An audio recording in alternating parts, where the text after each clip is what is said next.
Olá, pessoal, boa noite. Sejam novamente muito bem-vindos a mais uma palestra com a Facaro Wine. Hoje nós temos a presença do ilustre Alexandre Pedrosa. Vou contar um pouquinho do currículo do Alexandre, tá? Ele é sommelier, Deep W7 Student, CMS Introductory. Você vai falando aí depois. Especialista em vinhos alemães, especialistas em vinhos canadenses e representante da Valmarino na cidade de São Paulo, tá? Ele é um cara bem bacana. Ele tem cara de alemão mesmo. Então, ó, se você olhar para a cara dele agora, gente, você vai ver que ele é um alemãozão nato. Seja bem-vindo aí, Alexandre. A palavra é com mais você, ou menos, mais ou menos. Valeu, obrigado aí. E, bom, boa noite a todos aí. Espero que vocês estejam bem dispostos. Eu vou falar um pouquinho sobre a Alemanha. A Alemanha nem sempre aí é um assunto que agrada a todo mundo, porque a gente já estranha pelo idioma, né? Eu vou tentar ser o mais simples possível nessa parte, porque, na verdade, eu não quero assustar vocês, eu quero incentivar vocês a conhecerem mais, né? E o porquê que a gente não bebe mais vinho alemão, não só indo por essa parte de preço, que é caro, que não é, né? Tem tantas outras coisas aí que a gente pode falar da Alemanha e pode incluir ela nessa rota aí. Eu vi gente aí que está com garrafa de Riesling, eu vi até um Riesling conhecido que é da Fafma aqui, que eu gosto bastante. Eu acho que foi, quem que foi mesmo? Eu não estou vendo o seu nome aqui, mas enfim. Provavelmente você assistiu deve ter assistido da Corvo agora, né? Ela teve uma live agora também, ela mostrou o Riesling Trocken da Fafner. Enfim, eu vou falar um pouquinho da Alemanha. Eu vou entrar em algumas partes técnicas aqui, então às vezes fica um pouquinho mais chato, mas eu peço para vocês assim me dar um toque se eu fugir um pouquinho da linha do que vocês estão esperando aí. Eu vou fazer uma coisa bem informal, vamos dizer assim, mas com bastante informação, tá? Primeiro quero agradecer aí o convite da Fracaro, da Lê. Eu fui apresentado para a Lê pela Ana, que é da Weinkeller, né? Que é a importadora, inclusive, que vende o Riesling da Fafman, aí, que o Emerson comprou, que o Emerson tem. A Aninha tá aí, ó. Agora, acabei de ver.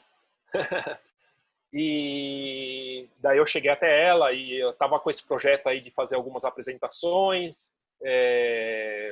O Edinho já falou alguma coisa. Eu gosto muito de Alemanha, sempre gostei. Na verdade, sempre não, mas eu comecei a gostar da Alemanha porque eu não gostava de vinho branco. Isso bem no começo, quando eu comecei com vinho. Comecei com vinho tinto. Vinho branco eu não gostava até eu provar o dito do Riesling, e a partir dali eu comecei a provar várias castas brancas e comecei a gostar mais, não só da Alemanha, mas a Alemanha tem um lugar particular no coração aí. E tem uma paixão pelo Canadá que não vem do vinho, vem de outras áreas, e por aí, pelo Canadá tem Riesling, tem várias castas brancas, eu também acabei indo por esse caminho aí. Bom, eu vou compartilhar uma tela aqui, que eu fiz uma apresentação para ficar um pouquinho mais fácil de a gente entender, um pouquinho mais lúdico também, e por aí a gente vai fazendo, iniciando aqui. Só.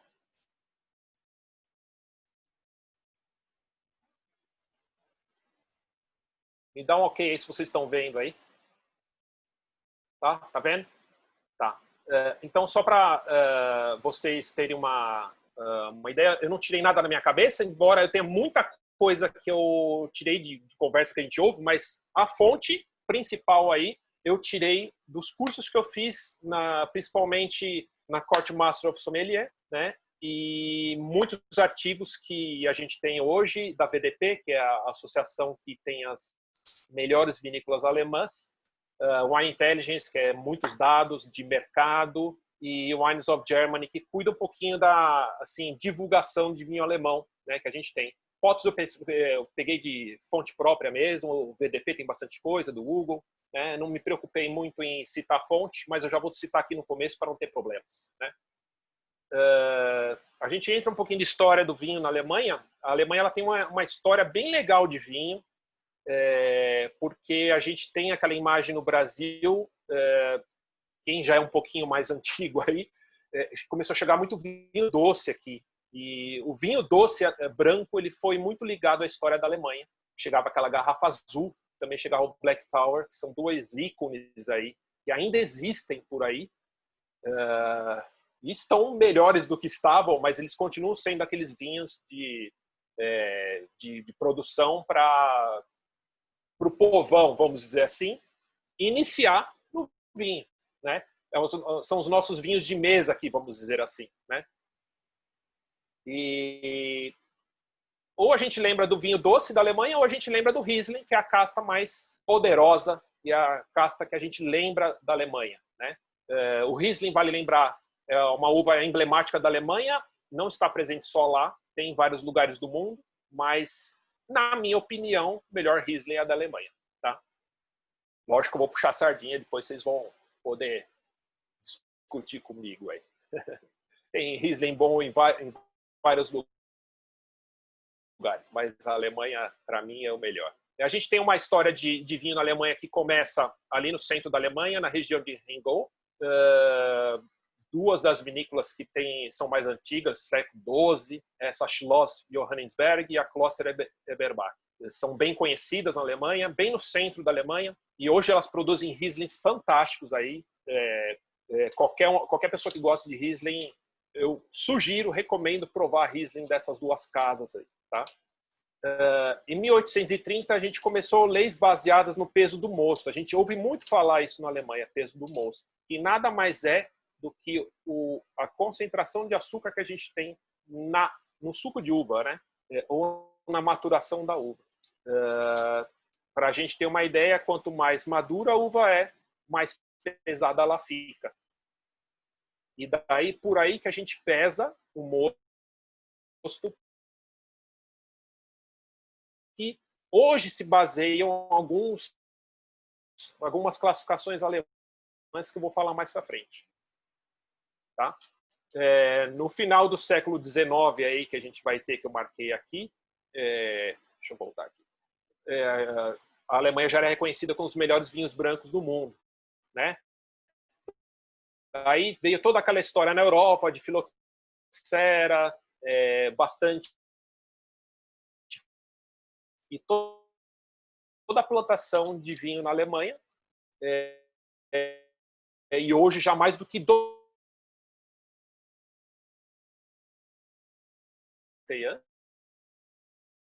né? E a gente vai ter o Black Tower.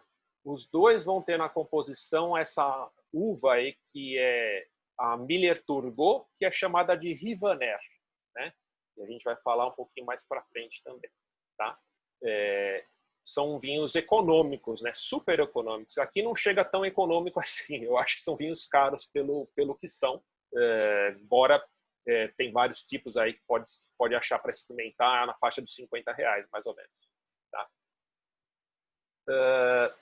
Vou citar um pouquinho a Alemanha no mercado mundial aí. Eu tenho uma animação que eu até mostrei na minha página para vocês entenderem. A Alemanha ela se insere no mercado mundial como sendo a maior importadora de vinhos do mundo, em volume e muitas vezes em valor também. Tá? Quarto maior país consumidor de vinho, 18º na área plantada, quarto país da produção orgânica. Tá?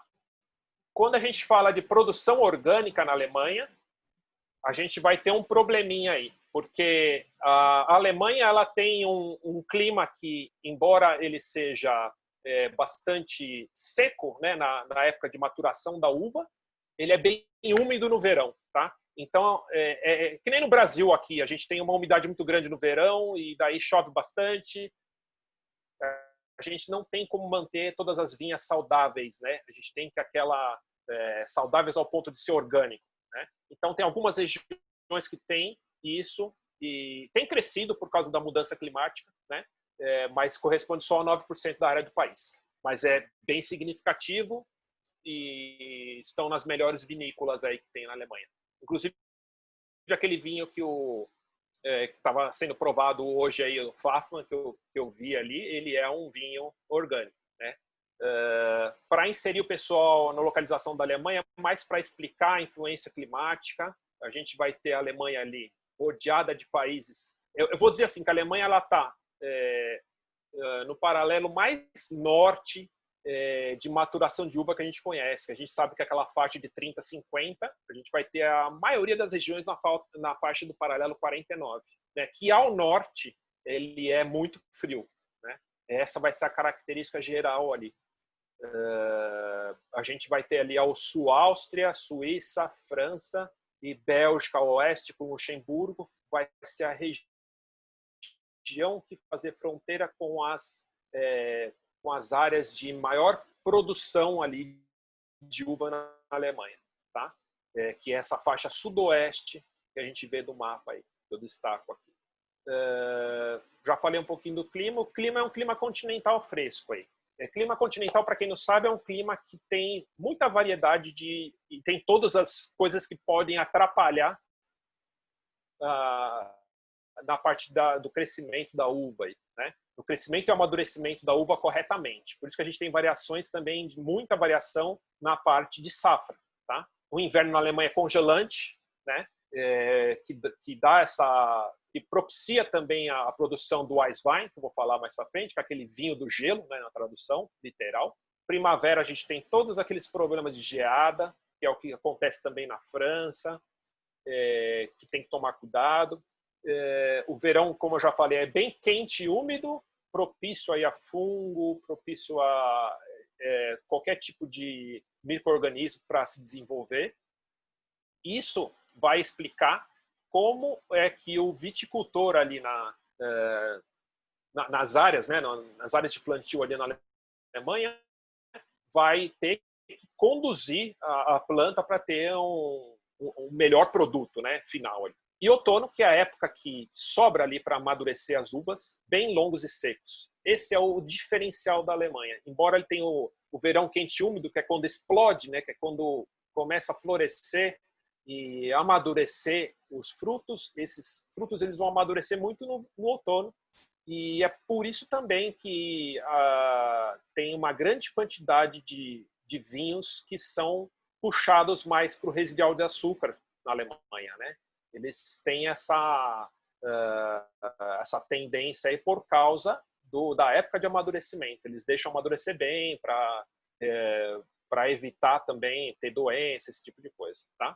Maturação bem longa e fresca. As influências que a gente vai ter muitos vales na Alemanha e as influências dos corpos de água, que é o rio mais importante é o Rio Reno, que corta toda a Alemanha, tá? Como é que a gente faz para diminuir os problemas do clima? A gente faz a plantação nas colinas, que é o que tem mais na Alemanha, em todas as regiões. Tá? Então, a plantação de todas as melhores vinhedos na Alemanha, eles são em encostas e íngremes. E na região de Mosel, que é a mais famosa, você tem inclinações de até 70 graus, por exemplo, né? Para plantar. Isso quer dizer o quê? E também pode ser que o custo, né? Pode ser não, o custo desse vinho ele vai ser elevado, porque manter essa uva lá, colher, porque não vai dar para colher com máquina, né? Você vai ter que colher manual, você vai ter que adubar manual, fazer todo o processo manual. Então você tem uma dificuldade ali para você ter mais custo, né, de mão de obra, né? Cansativo, tem uma série de fatores ali, né? Aqui eu vou ter fotinha da Riesling, que é a nossa rainha aí, e eu tentei colocar uma... uva tinta é tudo muito parecida, né? É meio difícil diferenciar, né, as castas, mas essa é uma Dornfelder, que é uma casta é a segunda casta tinta mais plantada na Alemanha, a Dornfelder.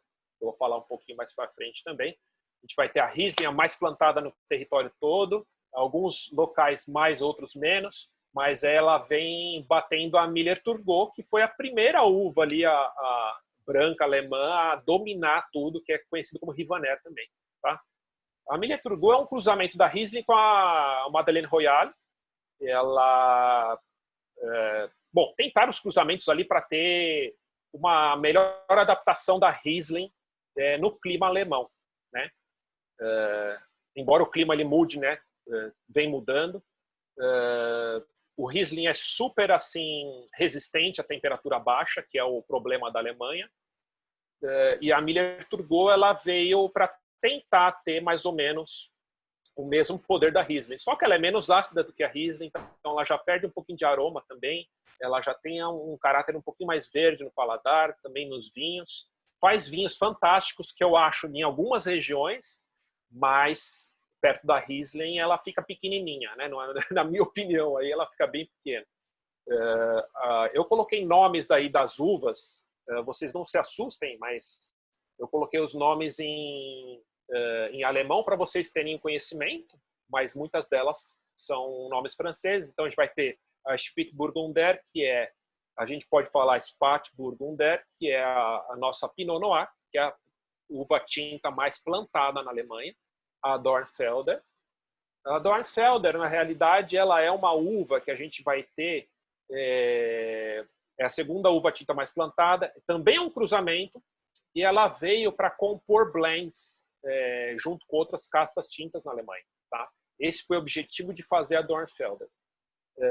Ela, na época que foi feita, isso em 1980 mais ou menos, 70, 80, ela veio para compor com mais cor, porque a Pinot Noir na Alemanha, normalmente ela tem hoje não, né? Hoje já tem os Pinot Noirs bem evoluídos, tal, mas antigamente era uma cor um pouquinho mais pálida, né? E a Dornfelder ela tem uma potência de cor e para compor blend era excelente. Então a gente tem a Grauburgunder, que é a Pinot Gris, a gente tem a Pinot Blanc, que é a Weissburgunder, tem a Sylvaner, que é uma casta branca, também tem vinhos de Grand Cru excelentes no leste alemão, tem a Portugieser, tem a Trollinger, que é a Schiava, tem essa que é a Pinot Meunier, e tem a Blaufränkisch, que é a Lemberger. Tá? Isso traduzindo para o inglês. Sempre que vocês não conseguirem falar em alemão, porque você não precisa, ninguém é obrigado a falar alemão, tende a falar em inglês, que não tem problema nenhum, todo mundo vai entender. Entrando um pouquinho em classificação de vinho alemão, é interessante porque quando a gente pega o rótulo, e daí a gente vai voltar naquele rótulo que... qual que é o nome eu esqueci o nome de quem estava me mostrando aquele rótulo de Spieglis. Mas, enfim, para entender o rótulo, a gente vai ter que entender um pouquinho de classificação. E a classificação, eu tentei fazer uma tabelinha para ficar... Fiz tabela para tudo aqui, para ficar mais fácil da gente entender. A gente tem muita... Na França, a gente tem muito aquela indicação de procedência das uvas, de região, de village, de Grand Cru, Premier Cru. Na Alemanha a gente também tem. Tá? Só que a gente vai ter várias classificações, embanando um pouco, e daí, lá na frente, eles criam uma classificação para tentar simplificar tudo. Tá? Mas, para ter uma ideia, a gente vai ter o Deutscher Wein, que são vinhos econômicos. Esses vinhos econômicos, na maioria das vezes, são consumidos na Alemanha mesmo, então a gente vai ver pouca opção aqui no Brasil, e a gente pouco conhece como Deutscher Wein. São os vinhos... Tem o Landwein, que eles vêm com indicação da região onde é feito, então já é com um índice geográfico, né, com aquela indicação geográfica. Né? E daí a gente vai partir para duas indicações de qualidade, que já é com denominação de origem, que são essas 13 regiões de cultivo que a gente fala. Em alemão é um Baugebiet, que é essas 13 regiões que a gente vai ter produtoras de vinho na Alemanha. Tá? Sendo que a maior parte delas, e eu não vou falar de todas, que são muitas, mas eu vou falar das principais que estão no sudoeste da Alemanha. Tá? Esse Qualitätswein, ele tem ali 13 regiões, e daí a gente tem o Pralicats-Wein, que mede o mosto, o peso do mosto, que é a doçura da uva, para você ter a classificação dentro desse Qualitätswein. Tá? É um vinho de qualidade das 13 regiões, já com o peso do mosto. Eu gosto muito de usar esse quadro aí para exemplificar. Isso aqui é o Pralicats-Wein explicado em uvas. Tá? Isso são uvas Riesling, né? Então, o Pralicats-Wein não existe só para uvas Riesling, embora 85% seja de Riesling. Tá? Então, a gente vai ter o Cabernet, que seria a primeira parte ali a uva madura, mas ela está somente madura. Então ela está verdinha ainda, mas já está com a casca já amarelando. Então ela tem os Rieslings mais frescos, né? São os mais delicados, são aqueles que são mais acessíveis também. São os primeiros Riesling de todas as casas que praticam predicado aí, né? E 1 ou 2 semanas depois a gente vai ter o Spätlese, que é o Spatlese aí, que é o segundo, e a gente vai ter uma uva um pouquinho mais madura. A gente vai ter as mesmas frutas ali que vai ter no Cabernet. A gente vai ter maçã verde, a gente vai ter uvas, aquele caráter bem cítrico mesmo, lima, limão. No Spätlese a gente já vai ter aquela coisa mais madura, um pouco mais madura, né? Já encontra um pouquinho de fruta de caroço, um pouco de pêssego, um pouco de damasco, e daí a gente vai para os vinhos mais doces, com peso de mosto maior, chegando no Auchlese, que a gente também encontra vinhos secos até o Auchlese. Como que a gente consegue isso? A gente consegue isso com a levedura transformando todo o açúcar em álcool, né? A gente vai ter vinhos mais alcoólicos, tá? Secos, né? Mas a maioria desses Auchlese já são doces, são mais doces, são com peso de mosto maior, né? Isso vai dar maturidade da uva mesmo, tá? No quadro anterior, até expliquei um pouquinho que ali tem a chaptalização. Para quem não conhece esse termo, chaptalização é você colocar uma dose de açúcar no vinho para que ele tenha um equilíbrio com a acidez. Quando eu falo açúcar, não é açúcar, né, nosso. Pode ser suco de uva concentrado, né? E isso não acontece nos vinhos de predicado, nunca. Até Qualitätswein a gente tem essa chaptalização possível, tá? No Prädikatswein, que é essa classificação de maturidade, você não tem necessidade devido à maturidade muito boa das uvas que você está colhendo, tá? Até o Auchlese você tem a colheita que pode ser tanto manual como através de máquina, né, automatizada aí, tá? A partir do Beerenauchlese, que já pelo próprio nome diz, a colheita da uva ela se faz bago a bago no vinhedo, tá? São vinhos mais de excelência, não são todos os anos que são feitos, mas a maioria das melhores vinícolas alemãs, elas fazem vinhos desse tipo, que são os vinhos mais disputados, mais rentáveis, mais difíceis de fazer, né? Mais demorados de fazer também, porque requer tempo, né? Porque a levedura leva tempo para poder transformar todo aquele açúcar em álcool, né? São vinhos com um grau alcoólico bem menor, né? E a gente vai ter ali alguns dos bagos afetados pela botrytis, né? Que é a nossa queridinha aí, que deixa um sabor diferenciado no vinho, tá? Na Beerenauchlese a gente não tem tanto, mas na Trockenbeerenauchlese são praticamente uvas passas. Não é uma regra, mas praticamente todas elas são afetadas pela botrytis, tá?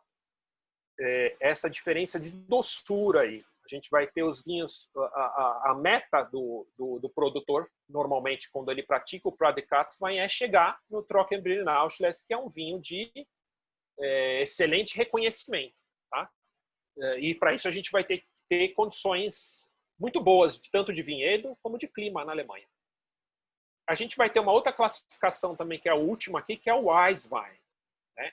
Lembra que eu falei que eu coloquei em tabelinha para tentar melhorar o entendimento, né?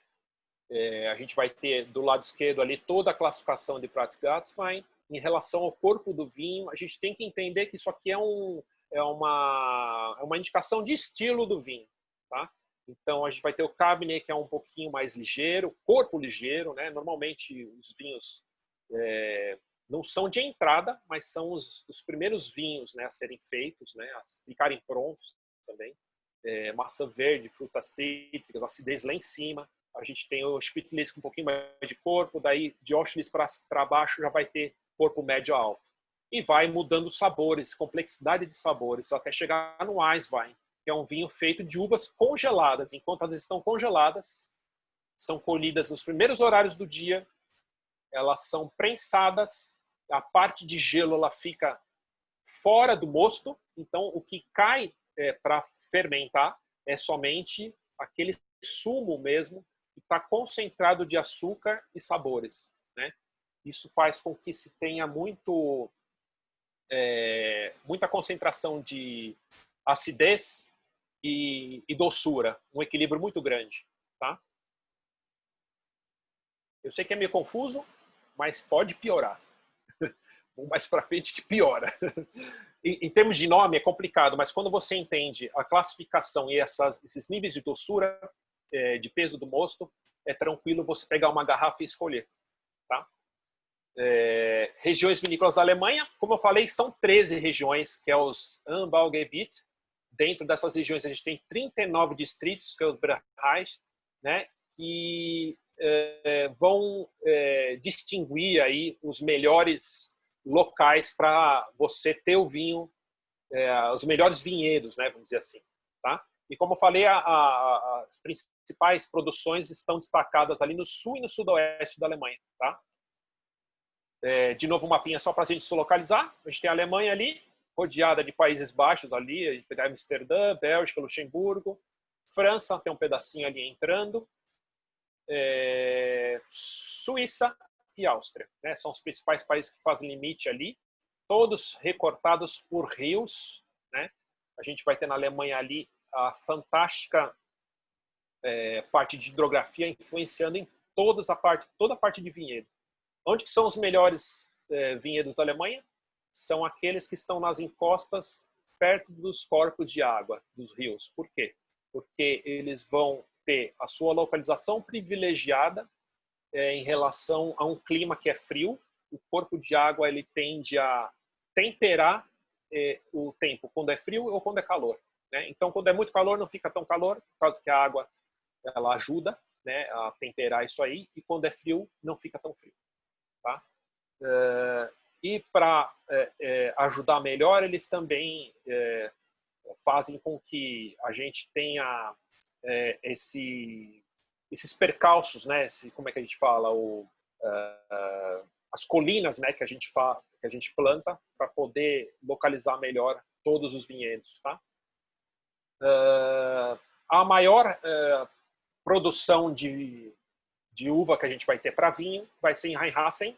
Também não só produz, é uma grande região produtora de frutas na Alemanha, na realidade. Tem um quarto de produção de vinho na Alemanha, tá? A gente tem um clima temperado para seco, eu coloquei aqui, solo muito fértil, e o que tem para temperar essa parte aí no seu norte vai ter o Rio Reno, né? Os melhores vinhedos vão estar ali na beira do rio, né? E também as florestas, né, que vão temperar no sentido de você não bloquear, né, o frio que chega do continente, né, que é do norte, né, do norte para baixo. A gente vai ter na região de Rheingau, aqui, se vocês verem no mapa, as montanhas que fazem esse bloqueio, né, dos ventos do norte. Como na França a gente vai ter, né, como na Itália a gente vai ter, que é o famoso efeito de sombra, né, nos vinhedos para ter melhor maturidade da uva, tá? 70% de uvas brancas em Rheinhessen. A gente vai ter destaque para Riesling, ultrapassando a Miller Turgot, que foi por anos, assim, por décadas, a mais plantada, né? Aquele vinho que eu mostrei na entrada de garrafa azul, Liebfraumilch, é de Miller Turgot, da região de Rheinhessen, né? Esse tipo de vinho não tem só em Rheinhessen, ele é muito comum em Pfalz também, em Narre, ele tem também em Mosel, também tem, então vai ter bastante nessas regiões. Eu destaco para Rheinhessen, tem Riesling fantástico ali, muitos produtores muito bons, e o Sylvaner de Rheinhessen é muito bom também, tá? A Grauburgunder, que é o Pinot Blanc e o Pinot Gris, né, que é o Pinot Blanc e o Weißburgunder, a gente vai ter bastante em toda essa região de vinhos brancos da Alemanha, se destacando muito, crescendo muito nesses últimos 10 anos, mas são uvas que elas compõem as uvas brancas da região, né? principal, Riesling, Müller, Turgot, praticamente toda a Alemanha. Tá? Vai ter algumas diferenciações, Sylvaner mais para o leste. Tá? Aí, mais ou menos, para vocês conhecerem essa parte de Rheinhessen, vocês vão ver que tem muita planície. Né? Isso quer dizer o quê? Produção em massa. Então, a gente vai ter vinhos econômicos, a gente vai ter vinhos de qualidade perto da água, perto das colinas, das encostas, né? Que são íngremes, não tanto quanto o Mosel, mas são também. Tá? A gente vai ter... Rheinhessen, ela é conhecida também na Alemanha como a terra das 1000 colinas, para vocês terem uma ideia. Então, tem vinho para todo lado, tem vinhedo para todo lado. Todo mundo sabe que tendo colina e exposição solar, clima favorável, lógico, solo fértil, isso é Rheinhessen, uva de produção. Tá? A gente vai ter Pfalz, que seria a segunda região mais produtora ao sul de Rheinhessen. E o que a gente vai ter aqui de legal para explicar? A região de Pfalz é como se fosse uma continuação da Alsácia na França. Tá? Qual que é a região que eu mais gosto na França? A Alsácia. Por quê? Porque ela produz vinhos assim que são muito parecidos com os alemães. Não que eu não goste de vinhos da França, mas assim, como eu tenho essa paixão por vinhos da Alemanha, a Alsácia ela tem uma similaridade muito grande com essa região de Pfalz, principalmente o sul, onde a gente vai ter os mesmos tipos de solo. A diferença é que tem um rio que separa as duas regiões. Na Alsácia a gente tem aquelas montanhas Vosges, né, que a gente tem para barrar ali o frio que vem do norte. Na região de Pfalz a gente vai ter as montanhas Harz. Também é uma cadeia de montanhas que continua para fazer essa proteção. E vai ter do seu lado direito o rio, né, a leste, né, de Pfalz, vai ter o rio Reno, também vai ter aquela influência do corpo d'água para fazer a região ser boa produtora. Tá? Pouco menor que a Rheinhessen e tem mais corpo no vinho. Quanto mais para o sul a gente vai indo, mais corpo no vinho a gente vai ganhar porque é maior exposição solar. Clima muito quente, com muitas horas de sol, isso é Pfalz. A gente vai ter muito solo argiloso, solo de calcário, solo de basalto, vai ter uma variedade enorme de solos. Também tem xisto, que a gente fala xisto, mas para mim é ardósia. Eu prefiro falar ardósia, porque para mim quando a gente vê a pedra, é ardósia. Né? Então, a gente vai ter também Pfalz, mas pouquíssima ocorrência, mas vai ter essa variedade de solos que vai propiciar o quê? Plantação de vários tipos de uva, assim como na Alsácia também tem. Né? A gente vai ter ali Riesling, a Dornfelder, que é a tinta mais produzida na região, a gente vai ter o Pinot Gris, Müller Turgot, a gente vai ter a nossa Pinot Noir, a gente tem produção de Pinot Meunier, daquela vinícola Pfaffmann, que é uma das maiores produtoras de uva orgânica da Alemanha. A gente vai ter Pinot Meunier, a gente vai ter a Dornfelder, a gente vai ter Pinot Gris, a gente vai ter uma série de castas ali, vai ter Portugieser, que é uma casta tinta também muito plantada, tudo na região de Pfalz. E tem também ali Gewürztraminer, que também faz parte dessa região que vai até Alsácia, que para mim se não o melhor, um dos melhores Gewürztraminers que tem dessa região aí, tá? Quem nunca provou, eu nem coloco a uva aqui porque ela não é representativa em termos de produção, eu coloquei só as mais representativas, mas o pouco que tem faz a diferença toda. Vale a pena provar, vale a pena procurar pela Gewürztraminer, tá? Isso é Pfalz, tá vendo? A gente vai ter a proteção das montanhas ao fundo, mas uma região de planície muito grande, planície, vinho de produção, né? Os vinhos mais econômicos eles vão estar ali, né? Fácil de colher, fácil de produzir, mecanização da colheita, mecanização de você poder fazer adubação, né? Toda essa parte de melhorias, né? E muito sol. Né? Uva gosta pouco, né? O clima é frio, tem sol, vamos amadurecer. Né? É isso aí que acontece. A gente vai ter Baden. Baden fica bem ao sul. A gente vai ter sempre o rio Reno rodeando toda a região. Né? E aí aqui a gente vai ter já à esquerda, a gente vai ter a nossa França. Bem na esquina da França e embaixo a gente vai ter a Suíça. tá? Baden a gente vai ter já vinhos de bastante corpo, tá? A gente vai ter uma região que já tem a predominância dos vinhos tintos, mas tem bastante vinho branco também, muito ensolarado. É tida como uma região mais quente ali da Alemanha, né? E também é uma região de plantio de diversas culturas, não só uva. E a gente vai ter aqui, diferente de toda a Alemanha, que eu nem falei um pouco essa parte de vinificação da Alemanha, mas já aproveitando essa parte de Baden, eu posso incluir. Na Alemanha, a vinificação ela é feita do método tradicional. Tá? Como são vinhos brancos na maioria, a maioria é feita hoje em tanque de aço inox, para preservar todos os aromas, sabores que a uva branca pode trazer para a gente. A maioria dos tintos econômicos, os tintos mais leves para consumo rápido também. Tá? O máximo que eles fazem é colocar em tonéis, né, de madeira grandes, de 1000 litros. Isso tem bastante na região de Pfalz e de Baden. Embora isso aconteça, já tem muito experimento sendo feito em várias regiões. Né? Em Baden também, a gente tem já de uns 15 anos para cá, muito vinho sendo amadurecido em barricas de carvalho, com influência de carvalho. Baden a gente tem Chardonnay, por exemplo, barricado. Excelente qualidade, vale a pena procurar, que é muito bom.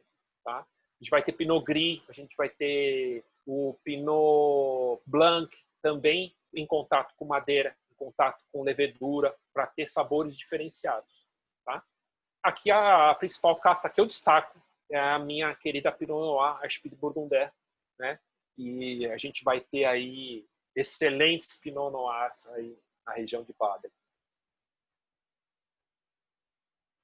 Essa é uma duas fotos daí da região de Baden, para vocês terem uma ideia. Também colinas, é mais sinuoso que a região de Pfalz e Rheinhessen, né? Embora Rheinhessen tenha bastante colina também, mas para o plantio é um pouquinho mais sinuoso. Tá? Württemberg é a queridinha dos vinhos tintos alemães. Quem falou que não tem vinho tinto na Alemanha, tem que provar Württemberg. Tá? Aqui no Brasil é difícil a gente encontrar. A gente vai ter algumas importadoras que têm vinhos excelentes. Uma delas que eu posso falar é a Vindame. A Vindame ela tem um Lemberg que é excelente, muito bom, vale a pena provar. Vinho tinto alemão diferente. Tá? Embora tenha a Lemberg, que é a Blaufränkisch, ela tem a Trollinger, que é um vinho que é a Schiava na Itália. É um vinho bem leve. A Trollinger, a Lemberg, a gente vai ter a Pinot Meunier e a gente vai ter a Dornfelder fazendo vinhos leves aí. Né? A Trollinger ela é muito comparada com a Gamay, que ela tem aquele para aqueles vinhos mais típicos da Gamay, que a gente tem como é que a gente fala? Aquele iogurtezinho, aquela coisa de chiclete, né? O aroma. A Trollinger ela cabe bem aí, é um vinho bem legal para ser provado. Tá? E para mim, Pinot Noir de Württemberg ele é sensacional.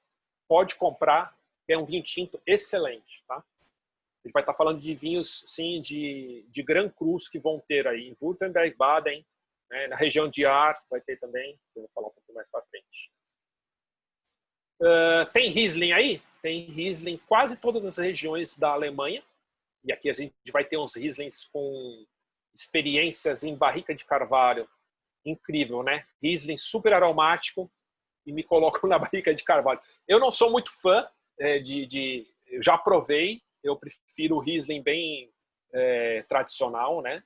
Mas é diferente, vale a pena provar porque é bem diferente. Württemberg, aí a gente vai ter a colina básica aí, que vai ter vários vinhedos, né, em diferentes exposições ao sol. Os vinhedos com uma melhor exposição na Alemanha são os voltados para o sul e sudeste, né? É a maior exposição de sol e a gente vai ter maturidade da uva.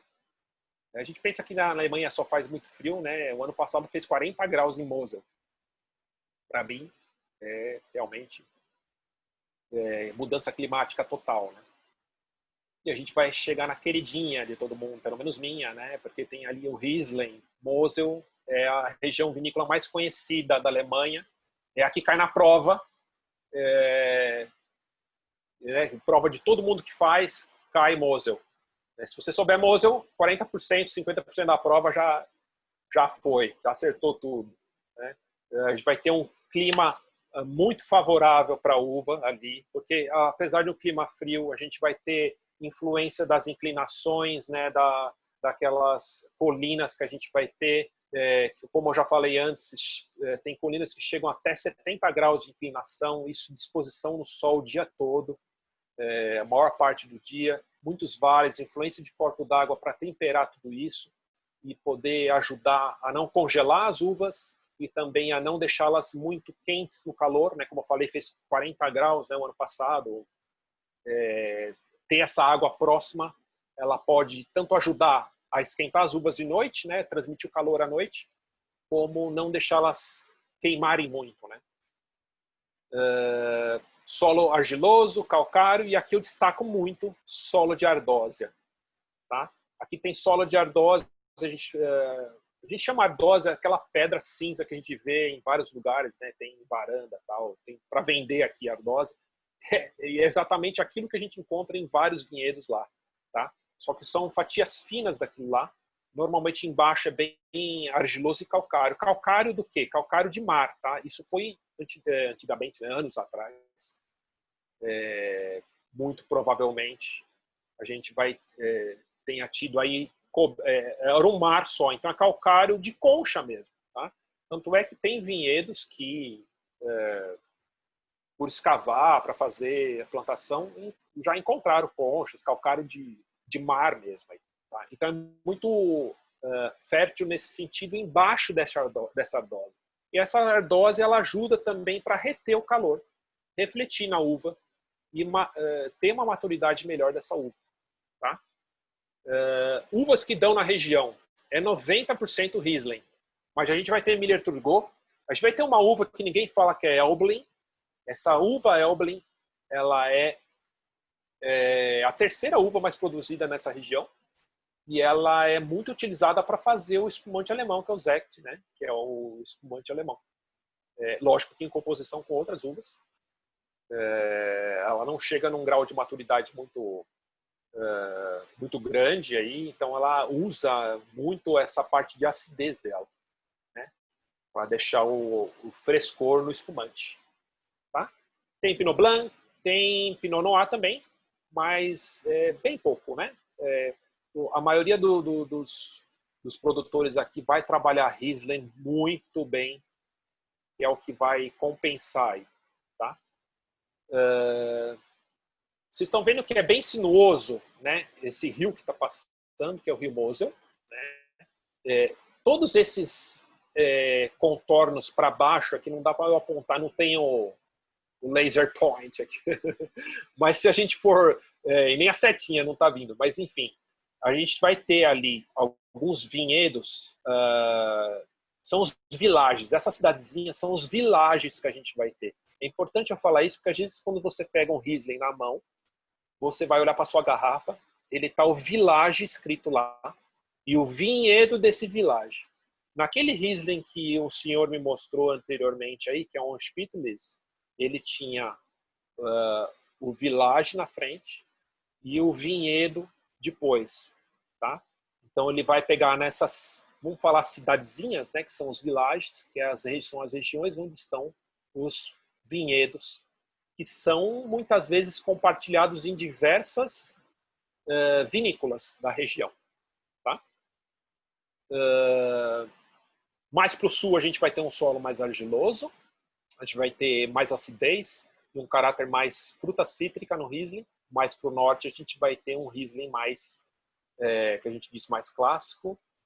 Ambos são minerais, a gente vai ter variedade de argila tanto para cima como para baixo. Ou seja, Mosel é uma aula só de Mosel. Se vocês quiserem especializar em Alemanha, Mosel dá para dar uma aula só de Mosel. Todas essas cidadezinhas que eu falei que estão mais para baixo, né, que tem essa sinuosidade, forma um U ou um V para baixo, são os melhores vinhedos da Alemanha para você ter o Riesling, porque são as que vão ter a exposição maior ao sol ao sul, né? Que vão ter aquelas fotos que eu vou ter até mais para frente aqui, ó.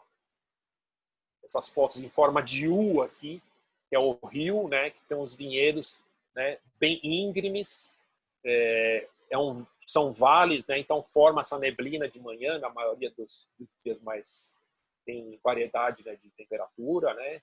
Tá começando a aquecer, então fica bastante nuvem ali. Isso faz com que tenha umidade.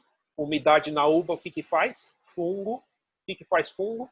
Tem a nossa botrytis ali que vai estar influenciando a ter Rieslings com a botrytis para ter os vinhos doces mais poderosos da Alemanha, os melhores vinhos. Tá? Então, praticamente, a maioria dos grandes produtores de Mosel vai fazer aqueles vinhos poderosos aí. Outras regiões, eu coloco aqui algumas.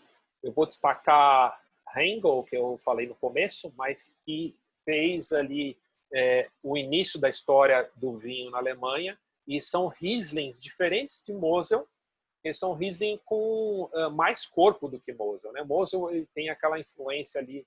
Eu estou falando dos Rieslings mais Cabernet, né? Que são os Rieslings, os primeiros Rieslings. Então a gente vai ter os Rieslings com mais corpo e mais potencial de guarda, esses de entrada. Tá? Trockenbrunn, que são os vinhos mais adocicados, qualquer uma das regiões eles vão ter vinhos que são feitos para ter uma guarda. Né? E daí depende do vinhedo para ter mais guarda, menos guarda, depende da maturidade da uva e tudo. E um destaque para mim, de coração, é a região de Ahr, que é a menor... Eu coloco a menor, mas não é menor. É uma das menores regiões produtoras da Alemanha. Variedade de tinta. Pinot Noir de Ahr pode me dar de presente. Rheingau, né, como eu falei. Inclinações ali, a gente vai ter bastante coisa legal. E a gente vai ter região de Ahr que eu mostrei ali. Para vocês terem uma ideia, essa latitude aqui, ela vai estar próximo a Luxemburgo, Bélgica ali. Então vai estar na altura ali, paralelo 49, batendo no 50 ali. Né? O que faz ter vinho ali?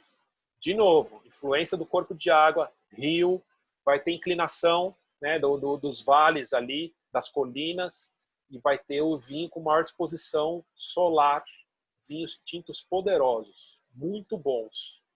Pode comprar e divida. E a gente vai entrar no supra-sumo aqui da Alemanha, que são os vinhos do VDP. Lembra que eu falei que tem uma classificação para atrapalhar tudo? É essa aqui. Mas na brincadeira mesmo, porque esses são os melhores vinhos, os melhores produtores da Alemanha. São aproximadamente 200 vinícolas alemãs, elas foram organizadas desde 1910, não são muitas, elas correspondem a 5% da produção alemã, né? Das áreas plantadas, 3% da produção anual. Então é pouquíssimo, né? São privilegiadas. Tá? E foram criadas regras de qualidade. Então, regras de produção, limite de rendimento de cada vinha, tá? Baixo rendimento, melhor vinho. Né? O tipo de cada uva que pode plantar na região, você não pode plantar tudo em todo lugar. São regras, né? E os vinhos alemães, eles têm aquela águiazinha, né, do VDP, que são essas melhores vinícolas, esse grupo de melhores vinícolas. Eles vão estar identificados nas garrafas por essa águia. Normalmente está na cápsula. Se não está na cápsula, está no rótulo. Se está no rótulo, está em cima da cápsula. Né? Que vem a águiazinha ali para identificar essas vinícolas alemães privilegiadas de espaço, privilegiadas de vinhedos, e que tem essa visão para ter um vinho de qualidade maior e levar o nome da Alemanha para fora. E essa é a classificação do VDP. O VDP ele pode usar o Prädikatswein, que é o nível de classificação de peso do mosto, que é o açúcar residual no vinho alemão. Tá? Ele pode não, ele deve, porque daí ele coloca o vinho dele em classificação e entendimento com todo mundo. O Gutswein é o vinho que é produzido primeiro, né? É o vinho regional daquela região. Não é só daquele vinhedo que eu coloquei, lembra lá naquela sinuosidade de Mosel, que tem as cidadezinhas? Ele pode ser de uma região toda. Ele não, normalmente, nem vem o nome do vinhedo, porque pode ser de vários vinhedos, é da região, tá? E normalmente é um vinho que é produzido na própria vinícola. Por que eu falo isso? Porque lembra que eu falei que as vinícolas elas têm vinhedos em várias regiões, né? Elas podem ter vinhedos em várias regiões, vinhedos compartilhados, que é da própria vinícola, só que são várias, como se fossem arrendamentos, né? Aqui no Brasil a gente fala assim. E o Gutswein normalmente é na própria propriedade. Então, ele é um vinho que exemplifica a mão do produtor na própria uva que é plantada na própria propriedade. Tá? O Ortswein, a gente vai ter o vinho de apenas uma localidade, normalmente o village, né? Que é uma expressão do terroir. Tá? E aqui eu vou ter uma dica para vocês. Vocês não querem comprar um vinho de entrada que é um Gutswein ou um Qualitätswein, né? Que é um vinho de entrada, é um vinho e quer comprar um vinho do VDP que não seja um Grosslage, que é um vinho porrada, né? Que é um Grand Cru, Ortswein. Então, o Ortswein ele vai muitas vezes usar uvas de Grosslage, que é um Grand Cru, ou de um Premier Cru, para fazer um Ortswein. E tem preços bem melhores. Tá? Por quê? Porque assim, ele vem da localidade, né? E ele vai ter aquela característica de uva que precisa. Tá? O Erstelage, que seria um nível maior, para vocês terem uma ideia, você não vai colher aquela uva enquanto ela não chegar no grau de maturidade da Spätlese, que é uma uva de colheita tardia. Então, do Erstelage para cima, a gente vai ter só vinhos com residual de açúcar maior. Residual de açúcar não quer dizer que vai ser vinho doce. São, na maioria, secos, mas a gente vai ter vinhos também doces, tá? A partir do Spätlese, tá? Que é o vinho que aquele senhor estava provando lá, tá? Que depois ele pode me perguntar, mostrar o rótulo de novo para eu poder explicar. São vinhos com grande potencial de guarda, vinhos de Premier Cru, Erstelage. E o Grosslage é o nosso queridinho Grand Cru. Tá? São as melhores parcelas dos melhores vinhedos. O Erstelage já são os melhores vinhedos, o Grosslage são as melhores parcelas desses vinhedos. Do Ortswein para cima, a gente vai ter no rótulo a menção, né? Vai estar lá a localidade do vinho, da onde ele vem. Então, a uva só vai vir daquele vinhedo, daquele village. Né? No Erstelage já denomina o vinhedo. Né? No Grosslage já são a maior parcela daquele vinhedo. E desse Grosslage, que pode ser um vinho também com residual de açúcar do Qualitätswein, pode ter um vinho doce, pode ser um Cabernet seco, pode ser um vinho mais com residual de açúcar. A gente vai gerar o GG, que é o Gross Gilwat, que é a última classificação, que são Grand Crus secos. Tá? Não quero complicar muito, explicando muito de nome aqui, porque a gente vai ter lá o Grosslage, que pode ser, que é o Grand Cru, e a gente vai ter o Grand Cru, que é só seco, que é denominado GG. Para facilitar, a Alemanha colocou o GG na garrafa de cada vinho que pode ser um vinho Grand Cru seco. Então facilita para a gente. Tá? E aqui a gente vai ter, eu coloquei um produtor que eu gosto bastante, já provei diversas vezes, provei na uma última exposição que eu fiz de Alemanha, que é excelente. Inclusive eu provei um vinho de entrada que é anterior a esse primeiro vinho que a gente está vendo, que é um Riesling Trocken, tá?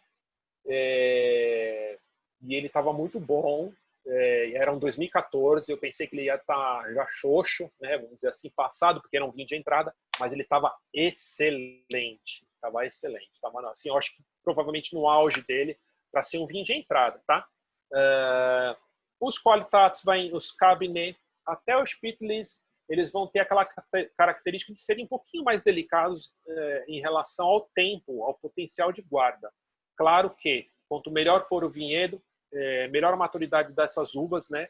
A qualidade do vinhedo ali, a gente vai ter essa propensão a ter uma guarda maior. Tá? Do Erstlage, que seria os melhores vinhedos para cima, a gente já vai ter potencial de guarda assim, sensacional.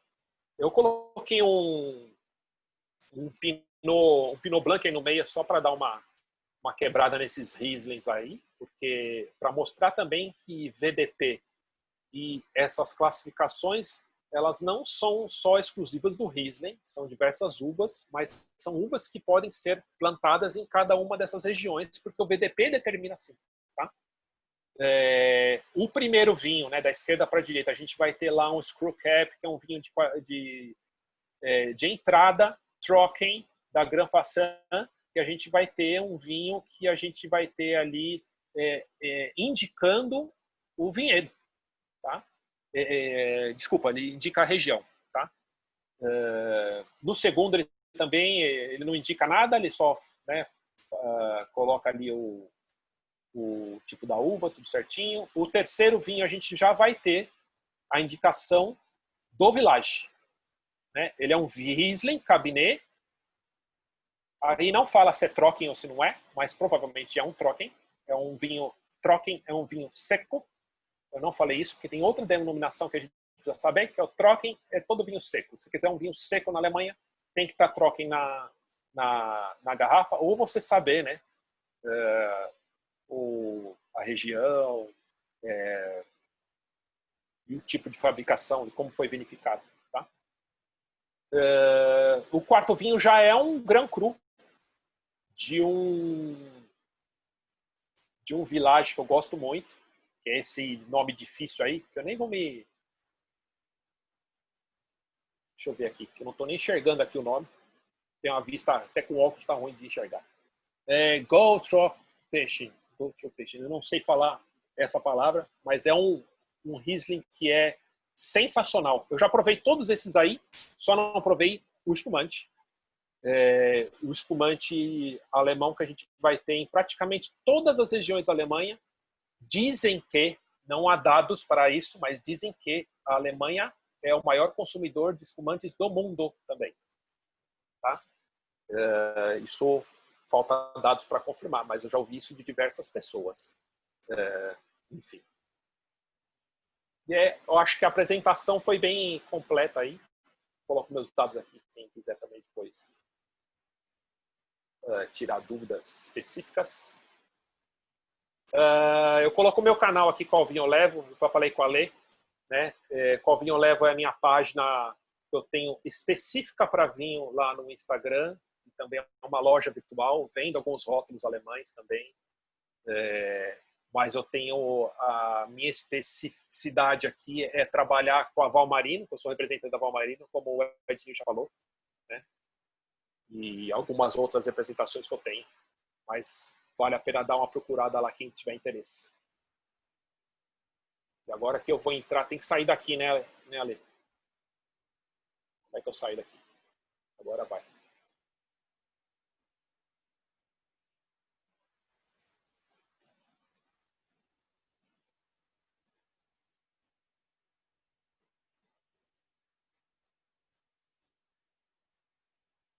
Estou tentando entrar aqui no... Você descobriu?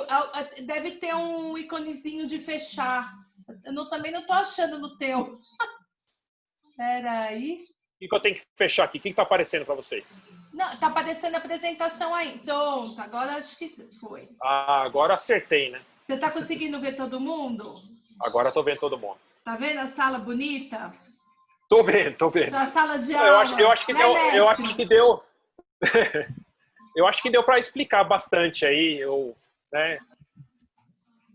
Deu para explicar bastante sobre a Alemanha. Eu não quis ser específico em nenhuma região, também não pegar muito no pé de classificação, essas coisas, porque é muita coisa, né? O que interessa é assim, a gente saber os tipos de vinho que podem ser produzidos. Tem muito vinho bom, não tem só vinho branco, tem vinhos tintos sensacionais. Eu acho que dá para a gente poder experimentar, provar, conhecer e não ter tanto medo de vontade, né? Exatamente.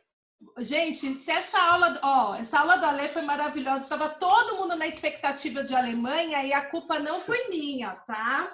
A culpa foi do Ale com a agenda. Não é, meninos? O pessoal do grupo tá de prova, que eu falei, vai ter Alemanha, e todo mundo segurando a expectativa. Porque a gente estava aguardando para poder conciliar as agendas, né? Porque Sim. agora os compromissos são outros, né? São os compromissos virtuais, mas parece que está mais acelerado ainda do que quando a gente estava antes da pandemia. Eu queria agradecer ao Ale por ter topado. A primeira vez que o Ale está fazendo a apresentação no Zoom, já parece que já fez centenas, você viu? Eu não estou acostumado com isso, não. Ele está acostumado com live, que eu acho mais difícil live do que a aula. Não sei, o Edu já foi palestrante, o Paulo aqui, eu não sei o que vocês acham, mas eu acho que live deve ser um pouquinho mais difícil, porque a gente não tem recurso para usar. Não sei verdade. Né? É uma coisa engessada, né? Pode falar? Um minutinho só, Adelino, rapidinho, tá? Só para a gente abrir para as partes das perguntas que estão escritas, aí a gente abre para cá, tá bom? E eu queria aproveitar para já deixar o convite para o Alexandre nos falar sobre Canadá, porque é uma outra paixão que ele tem. Não, né? será um prazer. E Canadá é um assunto muito específico também. O professor Pedro está aqui, nosso professor querido. Gente, tem muita gente querida aqui. Eu tenho que falar um oi assim, né? Oi, que eu estou super feliz de olhar os rostinhos aqui, mas eu não posso deixar de agradecer a Aninha. Cadê a Aninha? Que foi quem nos apresentou. Aqui, ó. Aí que vai mudando a janela, a gente está olhando para cá, de repente, vai parando aqui. A Aninha é da Van Keller, gente. Ela, quando vocês forem lá no último evento que a gente fez juntas, meu Deus do céu, a Feira Grandona, a Wine Weekend. Para todo mundo ir lá, que ela vai te atender com o maior sorriso no rosto também, te apresentar todos os vinhos. Sempre ganham prêmios, tá? Sempre ganham prêmios lá, as medalhinhas de melhor vinho, né? Os vinhos brancos incríveis. Então, aproveitem e não deixem de ter essa oportunidade.